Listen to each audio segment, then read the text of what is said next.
Hey, this is Dr. Todd. Let's talk about how to deal with teenage bad behavior. I know it can be tough dealing with teenage bad behavior, but don't worry, I'm here to help. In this video, I'm going to share some of my best tips on how to handle rebellious teenagers and get them back on track. So stay tuned and let's get started.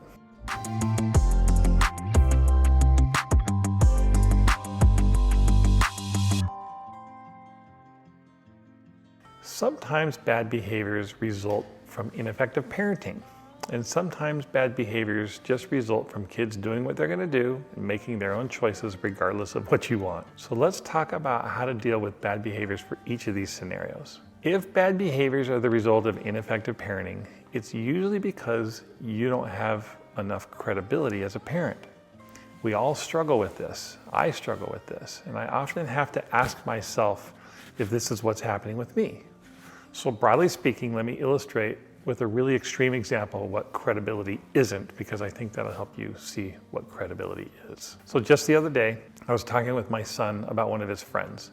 And this is a boy who I've known for years. I didn't realize, but my son was now telling me he's failing school. He's failing all of his classes. He said, Dad, he hardly ever goes to school. And he just sits at home and he plays video games or he watches TV. And this is a boy, by the way, that comes from a really nice, loving family, very nice parents. But as we were talking about this, I sort of wondered out loud, like, how in the world does this kid get away with not going to school just because he doesn't feel like it? Like, that would never, ever be an option with me. If my son didn't want to go to school, I would empathize. I didn't want to go to school either, but he'd still be going to school. And I just don't see how this is an option just because he'd rather be watching Netflix. Well, at this point, Valerie was in the room and she spoke up and she was telling us about this experience she remembered when this boy was really little. This was many, many years ago. So he was at our home for a birthday pool party, and all the boys would spend the afternoon eating cake and swimming in the backyard pool, but eventually it was time for the party to be over. But this boy was not having it. He just wanted to keep swimming. And so his mom started asking him very nicely, please get out of the pool. The party's over. I need you to get out of the pool. And she kept asking. It was always very, very nice. Well, eventually all the parents had gathered their kids and everybody had left and the party was over, but this kid will not get out of the pool. He's still in the pool. His mom is still there, gently asking him to please get out of the pool. And he just kept ignoring her. Well, finally, my wife, who is less patient than this mom, and she needed to shut the pool down because we had other things to do. She said, Charlie, get out of the pool right now. And he got right out. This was a matter of credibility. Credibility means that your kids know that you mean business, that you say you mean what you say. You can't ask or even hope to help your kids make changes if you don't have credibility as a parent. You can't deal effectively with bad behaviors, with rebellious behaviors, if you're not credible. So credibility means that you have high expectations. So like in this case with this boy, he's getting out of the pool, that your kids will do what you ask them to do, that ignoring you is not an option. It'll bring worse consequences. You mean what you say. You don't tolerate bad behaviors. Bad behaviors will always be followed with unpleasant consequences. That's the standard you want to set and live by. I actually think this concept of credibility is so important that I've developed a whole course on it. But to suffice it to say, you have to mean what you say and you have to follow through. Now, if you're credible and you're still seeing bad behaviors, which is definitely possible, this is tough to deal with because your kid is basically telling you that he or she is going to do what they're going to do and there's nothing you can do about it. Let me share with you a true story about a boy we're going to call Joey. Joey was doing the worst behaviors. He was staying out at night. He was staying out all night, every night. Sometimes he wouldn't come home for days at a time. He had bad friends. They were all using drugs and shoplifting together. And he had even been arrested with them on one occasion.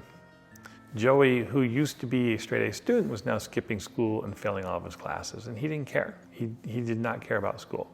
And now all of these issues are causing him to get into more and more fights with his mom and dad. Before I share with you the rest of this story, I want to thank you for watching this video. Are you struggling to communicate with your child or to discipline them effectively? None of us is handed a manual when our kids are born to tell us what to do or what we shouldn't do. We have to wing it. We learn by trial and error. And this channel is all about using my system of correcting and connecting to build a strong, trusting, and influential relationship with your child. If that's the kind of thing you want to know more about, please like this video, subscribe to my channel, and share this with any friends you think would benefit from it. Okay, now let's get back to this story. These parents didn't know what to do with Joey. You know, usually when our kids are defiant, our tendency is that we start to parent from a place of fear. And that's when we become more controlling and more punitive. We try to lock them down. We try to put the hammer down. We try to do everything we can to control them.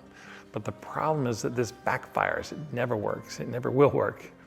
I have seen a lot of situations like this in my career, and it's probably the norm where one parent in the situation becomes more controlling. In this case, it was Joey's dad. He was really trying to put the hammer down, and Joey hated his dad for this.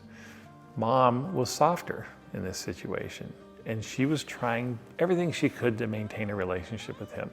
That made her husband mad, and he would blame her that she was being too soft. You know, I've thought about this. I think in reality, they were doing the best they could, but she was probably doing more good than not, because when you have a really defiant teenager, there's nothing more important than how you can maintain your relationship with them, because that's the only form of influence you have left. You have no other form of influence. Luckily, in this case, Joey's dad came around, and he decided that he had to let go of his need to control Joey because it was backfiring, it wasn't working. And so we had him just starting to focus on maintaining his relationship with Joey. I believe that if this is your son or daughter, you have got to find a way to hang on to them. You know, in the end, Joey had gotten into so much trouble, he was arrested, and he spent quite a bit of time in jail. It really wasn't for a long time, but it's when he really started to look at his life. And he's sitting in jail, and that's when he decided he wanted to change. And he did that because jail was awful. His future was closing in around him, and because his parents had held on to that relationship, now they're finally in a place where they could talk with him, and he'd listen to them. He was humble. He was finally ready to be influenced by them, but it's only because they had worked so hard at staying connected with him. You know, it came with a lot of pain and watching him screw up his life, but it was worth it for them. Here's a few things that I think are important if you're dealing with a really defiant teenager. Number one, like with these parents, avoid the temptation to parent from a place of fear. When we parent from fear, we start asking the what if questions. What if he has sex? What if she does drugs? What if he fails school? I mean, the list is endless, right? And the real fear that we face is, what if we lose them somehow? Like, what if they destroy themselves, or what if they destroy their lives? When we become controlling, we lose any connection that we have with them. I'll give you another true example. My daughter, this was years ago, but she had a friend whose parents were so controlling, they wouldn't even allow this girl to eat school lunch at the same table as boys, which I thought was ridiculous. They controlled every aspect of her life. They were constantly fearful that she would make a mistake that she couldn't recover from. And I'm telling you, they did lose her eventually. When she turned 18, she was out of that house as fast as she could. So just remember, fearful parenting equals disconnecting parenting. We want to be connected parents. By controlling her, they lost her. When we parent from fear, we disconnect from our kids. Number two, when you're dealing with a tough teenager, stay together as a team.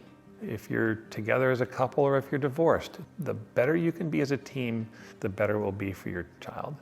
You know, these situations are so stressful that you have to support each other instead of sabotaging each other. Like Joey's dad, he came around. He was actually really influenced by his wife's relational approach with their son, and he came around. Do you sometimes struggle to discipline your child effectively? Do they misbehave or act out or leave you scratching your head wondering what in the world you're going to do, or even how you can reach them at all? I've spent the last 25 years as a clinical psychologist working primarily with children, adolescents, young adults, and families.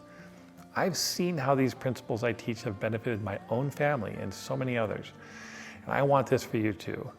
That's why I've created a free ebook about how to discipline effectively. And believe me, it is not what you think.